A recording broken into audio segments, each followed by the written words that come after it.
మేము చాలా ఖండిస్తున్నాము. First of all బండి సంజయ్‌ని ఇగ చూస్తాం. ఆళ్ళ ఇంటికాడికి పోయి చెప్పు తీసుకొని కొట్టడం ఒకటే తక్కువ ఉంది. చెప్పుర్లు, చీపుర్లు ఎందుకంటే ఒక హోమ్ మినిస్టర్ అయ్యుండి కేంద్రం నుంచి ఒక నిధులు దేనికి చేత గాదు, ఒక నీళ్లు దేనికి చేత గాదు. తన కొడుకు ఏం చేస్తుండో తనకి సోయి లేకుంటున్నాడు. అంటే ఇంతవరకు ఒక బీఆర్ఎస్ వాళ్ళు మొత్తం మా మీద నిందలు, బొందలు పెడుతున్నారు అనే బదులు వాళ్ళ కొడుకు ఏం చేస్తున్నాడో టీవీలలో కనిపిస్తలేడా? తన కొడుకు కాదని చెప్పమనండి మరి. అదే స్టేజ్ మీద ఎగిరి మేము ఈరోజు నిందలు పెడుతున్నాం అంటున్నారుగా. తన కొడుకు కాదని చెప్తే మేము కూడా ఏం చేయాలో అది చేస్తాము. తన కొడుకు కాదన్నప్పుడు మేము ఎట్లా తీసుకురావాలో అట్లా తీసుకొస్తాం. కాబట్టి మేము ఏమంటున్నామంటే ఈ రోజు ఒక బాలికకు అన్యాయం అయింది. అంటే మీరు 3 నెలల నుంచి వేధిస్తున్నారు. వాళ్ళు పిఎస్‌కొచ్చి మోడీ గారు ఎప్పుడైతే వస్తున్నారో మేము కిరోసిన్ పోసుకొని అంటు పెట్టుకుంటామని వాళ్ళ తల్లి అన్నందుకు కంప్లైంట్ తీసుకొని ఈ రోజు స్టేషన్ బెయిల్ ఇస్తామన్నట్టు వాళ్ళు చేసిర్రు. కాబట్టి మేము నెక్స్ట్ డేనే పోయి ఒక మహిళలం 70-80 మంది బషీర్బాగ్ పిఎస్‌కి పోయి మేము అక్కడ పిఎస్‌కి పోయి 60-70 మంది ధర్నా చేసి మేము ఆ రోజు నుంచి నెక్స్ట్ డే నుంచి మళ్ళా ధర్నా ఇంకా కొనసాగుతూనే ఉంది మాది. ఇది వాడిని అరెస్ట్ చేసేదాకా వాని కొడుకుని అరెస్ట్ చేసేదాకా మేము ఊకోము, నిద్రపోము. ఏడికైతే ఆడికే వానికి 20 ఏళ్ళు జైలు శిక్ష జైలు బెయిల్ రాకుండా మరి మేము చూసుకునే ఇప్పుడు ఎన్కౌంటర్ చేస్తారా ఏం చేస్తారా అది కాదు. మా కేసీఆర్ గారు మా ప్రభుత్వంలో ఉన్నప్పుడు షీ టీం పెట్టిండు. ఒక మహిళలకు ఎంత రక్షణ పెట్టిండు. మరి ఇప్పటి వరకు మరి రేవంత్ రెడ్డి పండుకున్నాడా ఏం చేస్తుండో మరి మాకు అర్థమైతలేదు. ఇంకా మేల్కుంటలేడు. రేవంత్ రెడ్డి మొన్న మాట్లాడిన మాటలు కూడా ఉన్నాయి.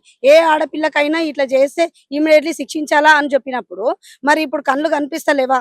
అంటే ఒక మంత్రి అని ఆయనకు కళ్ళు కనిపిస్తలేమో. రేవంత్ రెడ్డి గారికి మేము ఏం చెప్తున్నాం అంటే ఒక మహిళలను కోటేశ్వరరావు రారు కాదు, నువ్వు ఏం నయా పైసా కూడా చేయవు. ఫస్ట్ ఈ బాలికకైతే అన్యాయం చేయకుండా చేస్తే మేము దానికే చాలా హ్యాపీగా ఫీల్ అవుతాం. వాళ్ళ కొడుకు భగీరథ పారిపోయాడు అని చెప్పేసి అంటున్నారు. నిజంగా పారిపోవాల్సిన అవసరం లేదా? ఒక కేంద్ర మంత్రిగా ఉన్న తన కొడుకును స్వచ్ఛందంగా పోలీస్ స్టేషన్ అప్పగించాల్సిన అవసరం ఉందంటారు.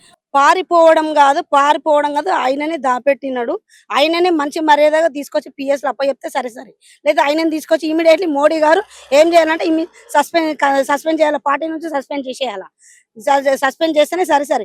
ఇదే కొనసాగుతుంది మేము ఇట్లనే చేస్తాము అని అనుకుంటే మేము ఏడదగనైనా సిద్ధమే. మేము కూడా ఊకునేది ఏం లేదు. కాబట్టి ఈ రోజు వాళ్ళు బీజేపీ వాళ్ళు హిందువులం మేము అన్నట్టు ఒక ర్యాలీ చేస్తున్నారు. వాళ్ళకి సిగ్గుచేటు అనిపించాలా? ఒక బాలికకి ఇట్లా అయ్యింది అని అంటుంటే హిందువులము అంటే మతాల గురించి ఇప్పుడు ఎందుకు మీకు? ఫస్ట్ ఆఫ్ ఆల్ ఒక బాలికకు అన్యాయం అయిందాడ ఆ బాలిక గురించి మాట్లాడేది పోయి హిందువుల ర్యాలీలు అవసరమా? ఇప్పుడు మేము అనేది అది ఒక్కటి కోరుకుంటున్నాము. మేము ఆ బాలికకు అన్యాయం అయింది కాబట్టి మేము కొనసాగుతూనే ఉంటది. ఇది మాది ఆపేది లేదు. ఎంత మంది అయినా నెక్స్ట్ మేము చేసేది ఇక్కడక్కడ కాదు. బండి సంజయ్ ఇంటి ముంగటనే చేస్తాము. ఇక చెప్పులతో చీపులతోటే కొడతాం. ఫస్ట్ ఆఫ్ ఆల్ మేము దీన్ని తీవ్రంగా ఖండిస్తున్నాం. ప్రభుత్వం ఇంత పెద్ద ఇన్సిడెంట్ అయినాక కూడా ఇప్పటిదాకా ఆ అబ్బాయి మీద యాక్షన్ తీసుకోకపోవడం అనేది చాలా విడ్డూరంగా అనిపిస్తుంది. ఎందుకంటే ఒక చిన్న కేసు, ఒక పిటి కేసు అయినా లేదంటే సోషల్ మీడియాలో ప్రభుత్వంకి వ్యతిరేకంగా ఒక పోస్టులు పెట్టినా, రీట్వీట్లు చేసినా ఇమీడియట్గా యాక్షన్ తీసుకునే పోలీస్ డిపార్ట్మెంట్ ఇంత పెద్ద ఇన్సిడెంట్ అయినప్పుడు ఒక మైనర్ బాలికని ఇబ్బంది పెడుతున్నారు అండ్ ట్రబుల్ చేస్తున్నారు, బెదిరించే ప్రయత్నం చేస్తున్నారు అని చెప్పేసి ఇంత చేసిన 8 గంటల పాటు పోలీస్ స్టేషన్లో కూర్చోబెట్టి ఆమెను ఇబ్బంది పెట్టి కేసు ఫైల్ చేయడం అనేది చాలా అంటే ఎవరిని కాపాడుతున్నారు అనేది క్లియర్గా కనిపిస్తుంది. And more over POCSO case ఒక్కసారి రిజిస్టర్ అయినప్పుడు వితిన్ 24 hours ఆ అబ్బాయిని తీసుకొని వచ్చి స్టేట్మెంట్ రికార్డ్ చేయడము లేదంటే ఎంక్వైరీ ప్రాసెస్ అంతా తీసుకోవాలి. కానీ 4 days అయిపోతుంది. ఈ రోజుకి 4 days అవుతుంది. నిన్న ముఖ్యమంత్రి గారు 3 days తర్వాత మేల్కొని మేము దీని మీద విచారణ చేస్తున్నాం అని చెప్పి మాట్లాడడము అండ్ సివి ఆనంద్ గారికి డైరెక్షన్స్ ఇవ్వడము అవన్నీ అంటే చిన్న చిన్న కేసులకు మాత్రం అంటే గల్లీలలో కొట్లాటలు అయితే చూడండి, కూర్చొని చిన్న ఇది సెకండ్స్ లో పోలీసు వాళ్ళు వచ్చి దాని మీద యాక్షన్ తీసుకుంటారు. మరి ఇంత పెద్ద కేసు అయినప్పుడు ఎందుకు యాక్షన్? కేవలం బండి సంజయ్ కొడుకనా? అంటే వారికి ఒక న్యాయం, సామాన్య ప్రజలకు ఒక న్యాయమా? గతంలో అధికారం ఆర్థిక బలం ఉంటే అంతే అట్లనే అనిపిస్తుంది. గతంలో ఇదే బండి సంజయ్ గారు 1.5-2 ఏళ్ల కింద ఇదే ఫోక్సో కేసు మీద నువ్వు మాట్లాడిన మాటలు ఒకసారి గుర్తు చేసుకో. ఒక మహిళ పట్ల నువ్వు మాట్లాడినావు కదా, ఇట్లా జరిగింది, మీరు యాక్షన్ తీసుకోరు, అసలు మీరు ఏం చేస్తున్నారు, ఈ సెక్షన్ ప్రకారం ఇమీడియట్ గా యాక్షన్ తీసుకోవాలి కదా, మరి ఎక్కడ లేట్ అవుతుందని చెప్పి మాట్లాడినోడివి మరి ఏడికి పోయినావు? నీ కొడుకు మీదనే ఇంతగానం ఆరోపణలు వచ్చినాయి, నీ మీద ఆరోపణలు వచ్చినాయి, మరి నిరూపించుకునే దమ్ము ధైర్యం నీకు లేదా? మొన్ననే మాట్లాడినావు కదా ఒకళ్ళ గురించి పుట్టుకల గురించి కేసీఆర్ గారిని ఉద్దేశించి కేటీఆర్ గారి మీద ఇష్టం వచ్చినట్టు మాట్లాడినావు కదా, మరి నీ కొడుకు గురించి నువ్వు ఏమంటావు? ఇప్పుడు ఎవరి పుట్టుకల గురించి మాట్లాడాలా? అసలు ఫస్ట్ ఆఫ్ ఆల్ పర్సనల్ గా మాట్లాడదు, రాజకీయంగా నువ్వు పనుల గురించి మాట్లాడు, అభివృద్ధి గురించి మాట్లాడు, రాజకీయంగా ఎదుర్కో. కానీ మహిళలని బేస్ చేసుకొని వ్యక్తిగతంగా దూషణలకు పోయి మళ్ళీ దాని మీద కౌంటర్ ఇస్తే తట్టుకునే దమ్ము లేదు, మనుషులను పంపించి దాడులు చేస్తారు. మళ్ళీ ఏమనంటే బీసీ కార్డ్ వాడతారు. కింద స్థాయి నుంచి నేను పెరిగిన, పైకొచ్చిన, ఓర్వలేక నా మీద ఇట్లాంటి దాడులు చేస్తున్నారని మాట్లాడుతున్నారు. అంటే నువ్వు ఒక్కడివే ఎదిగినావా? నువ్వు ఒక్కడివే బీసీవా?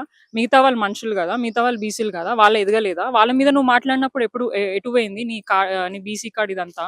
తెలివి ఉండాలి కొంచెమైనా గూడా. నీకు ఇప్పటికైనా అవకాశం ఉంది. ఒక యూనియన్ మినిస్టర్‌గా ఒక పొజిషన్‌లో ఉన్నావు గాబట్టి, నీ కొడుకుని తీసుకొచ్చి సరెండర్ చేపిచ్చి నీ నిజాయితీ ఏందో ప్రూవ్ చేసుకో. నిజంగా నువ్వు గాని, నీ కొడుకు గాని తప్పు చేయలేదని మీరు ఇంత బాజాప్తా నన్ను నమ్మకండి, ఇవన్నీ ఫేక్ ప్రొపగండా అంటున్నారు గదా! మరి తీసుకొచ్చి బషీర్బాగ్ పిఎస్‌లో కూర్చోబెట్టి దాని మీద ఎంక్వైరీ చేయమనండి. చేసి నిజంగా తప్పు చేసి నా కొడుకుని తీసుకోపోండి. లేదంటే క్లీన్ చిట్ ఇచ్చి పంపియండి అప్పుడు నీ నిజాయితీ ప్రూవ్ అయితది గదా! ఇష్టం వచ్చినట్టు నమ్మకు అనంటే అన్నిగనం ప్రూఫ్‌లున్నాయి. అన్నిగనం సోషల్ మీడియాలో నీ కొడుకు చేసిన ఏమంటారు అన్ని వీడియోస్, ఆడియోస్, చాట్స్ అవన్నీ కనిపిస్తున్నాయి. ఇంకా ఎక్కడ కవర్ చేయాలని ప్రయత్నం చేస్తున్నావు? ఇది ఫస్ట్ టైమ్ గూడా గాదు. గతంలో గూడా ఇంకొక అమ్మాయిని హరాస్ జేయడం, ఆ కంప్లెయింట్ మనం రీసెంట్ టైమ్స్‌లో విన్నాం. దానికంటే ముందు కాలేజ్ స్టూడెంట్స్‌ని కొట్టడం, ఇష్టారీతిగా రౌడీయిజం లాగా ప్రవర్తించడం, ఇంతగనం చరిత్ర పెట్టుకొని ఇక మీరు ఇంకొకళ్ళ గురించి మాట్లాడడం అనేది కరెక్ట్ అయిన పద్ధతి గాదు. నువ్వు ఇంకొకడి గురించి మాట్లాడే ముందు నువ్వేందో నీ నీ కొడుకు ఇదేందో తెలుసుకొని మాట్లాడాలి. ఇప్పటికైనా మేల్కొని అనవసరంగా ఆ మైనర్ బాలికని చెడు చేసే ప్రయత్నం జేయకండి. మేము గూడా తప్పు చేసిన వాళ్ళు ఎవరైనా గూడా శిక్ష పడాల్సిందే అని అంటున్నాం. ఇక్కడ నీ కొడుకని అని మేము మాట్లాడట్లే. ఇన్ కేస్ నువ్వు ఆ పొజిషన్‌లో లేకపోయినా, నీ కొడుకైనా మేము ఇదే రకంగా మాట్లాడతాం. అక్కడ ఎవరు ఏ తప్పు చేసినా, ఇట్లాంటి చర్యలకు ఎవరు పాల్పడినా, పార్టీలకు సంబంధం లేకుండా వ్యక్తులు ఎవరైతే తప్పు చేసారో వాళ్ళ మీద ఖచ్చితంగా శిక్ష పడాల్సిందే. అదే రకంగా ఈరోజు బీఆర్ఎస్ పార్టీ మహిళా విభాగం అందరం కలిసి మొన్న బషీర్బాగ్ పిఎస్‌కెళ్ళినాం. అక్కడ ఎఫ్ఐఆర్ కాపీ చూస్తే క్లియర్‌గా కనిపిస్తుంది. ఏవైతే సెక్షన్‌లు ఉండాలో అవి కాకుండా ఇంకొక సెక్షన్‌లు ఏసి స్టేషన్ బెయిల్ ఇచ్చే ప్రయత్నం. ఇక్కడ అమ్మాయి కేస్ పెట్టిందని చెప్పేసి అక్కడ ఆ అమ్మాయి మీద హనీ ట్రాప్ కేస్ పెట్టడం జరిగింది. అదేమో ఇమ్మీడియేట్‌గా ఎఫ్ఐఆర్ అయిపోతది. ఇది ఎందుకో కాదు POCSO case. And more over ఎటువంటి స్టేట్మెంట్స్ రికార్డ్ చేయలేదు అమ్మాయిది. అండ్ బహిరంగంగా అమ్మాయి ఫోటోస్ బీజేపీ పార్టీకి సంబంధించిన వాళ్ళు ప్రొజెక్ట్ చేస్తున్నారు. చాలా మంది ఇన్‌ఫ్లుయెన్సర్స్‌కి డబ్బులిచ్చి దీన్ని హనీ ట్రాప్‌గా అని మాట్లాడడం చెప్తున్నారు. అంటే ఇదే పరిస్థితి నీ ఇంట్లో నీ ఆడపిల్లకో ఎవరికో జరిగితే ఇట్లనే వీడియో రికార్డ్ చేసి హనీ ట్రాప్ అని చెప్పి మీరు చూపించే ప్రయత్నం చేస్తారా? ఎందుకు ఒక మహిళల పట్ల ఇట్లా చిన్న చూపు చూపిస్తున్నారు? బేటీ బచావో, బేటీ పడావో అని మాట్లాడతారు. నారీ శక్తి అని మాట్లాడతారు. మరి ఇవన్నీ కేవలం నీ ఇంట్లోళ్ళకే వర్తిస్తాయా? వేరే ఇంట్ల మహిళలకు గాని, బిడ్డలకు గాని వర్తించదా? అంటే వేరే వాళ్ళ పిల్లలేమో పిల్లలు గాదు. నీ ఇంటి పిల్లలైతే పిల్లలు. అదే నీ ఇంట్లో ఆడపిల్లకి ఇట్లాంటివి జరిగితే మరి మీరు ఎట్లా స్పందిస్తారో ఒకసారి మీరు జెప్పండి. వేరోళ్ళ దాకా అని సరే పక్కకు పెట్టు. వాళ్ళెవరో వచ్చి నీకు కంప్లెయింట్ చేస్తున్న నీ కొడుకు మీద నీకింత నీ ఇంట్లోనే ఈ మాట నేను అనొద్దు గానీ, నీ ఇంట్లోనే ఈ పరిస్థితొస్తే మరి మీరు ఏ రకంగా రియాక్ట్ అయితారు? మీరు గూడా అప్పుడు గూడా హనీ ట్రాప్ అనే మాట్లాడతారా? ఇదన్నీ గూడా ప్రజలు గమనిస్తున్నారు. తెలివి ఉన్నవాళ్ళు, దమ్మున్నవాళ్ళు, ధైర్యం ఉన్నవాళ్ళు మాటలు మాట్లాడతారు గదా! అవన్నీ గూడా ఇప్పుడు నిరూపించుకోండి. నీ నిజాయితీ ఏందో, నీ దమ్మేందో ఇప్పుడు నిరూపించుకొని క్లీన్ చీట్‌గా బయటపడు. గతంలో గూడా మా బీఆర్ఎస్ పార్టీ కేసీఆర్ గారి మీద ఇట్లనే ఆయనని టార్గెట్ జేయడానికి వారి బిడ్డ అయిన కవిత గారి మీద ఇట్లనే కేస్ పెట్టడం జరిగింది. ఆ కేస్‌లో గూడా మేము క్లియర్‌గా జెప్పినాం. దాంట్లో మేము ఎటువంటి విక్టిమ్ కార్డ్ ప్లే జేయలేదు. న్యాయంగా ఎదుర్కొన్నాం. CBI enquiry జేసిండ్రు. ఏం జరిగింది, ఏంది అనేది గూడా క్లియర్‌గా బయటికొచ్చింది. అదే రిపీట్ జెయి నువ్వు.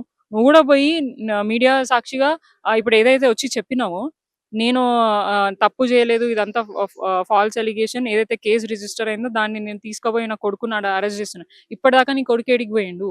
ఎందుకు మీడియా ప్రశ్నిస్తలేరు? బండి సంజయ్ గారు బహిరంగంగా బయట తిరుగుతున్నారు గదా! అన్ని వేదికల మీద వస్తున్నారు గదా! మరెందుకు మీడియా ఎందుకు సైలెంట్ ఉంది? మెయిన్ స్ట్రీమ్ మీడియా ఇప్పుడెందుకు మాట్లాడట్లేదు? ఎవరిని కాపాడే ప్రయత్నం చేస్తున్నారు? ఇవన్నీ గూడా ప్రజలు గమనిస్తున్నారు. ఇట్లానే ఇప్పుడున్న ప్రభుత్వం గానివ్వండి, లేదంటే బీజేపీ ప్రభుత్వం ఇట్లా చేస్తే మాత్రం ప్రజలు క్షమించరు. రేపటి రోజున వీళ్ళు తీవ్రమైన ఎదుర్కోవడానికైతే సిద్ధంగా అయితే ఉండాలని తెలియజేస్తున్నాను.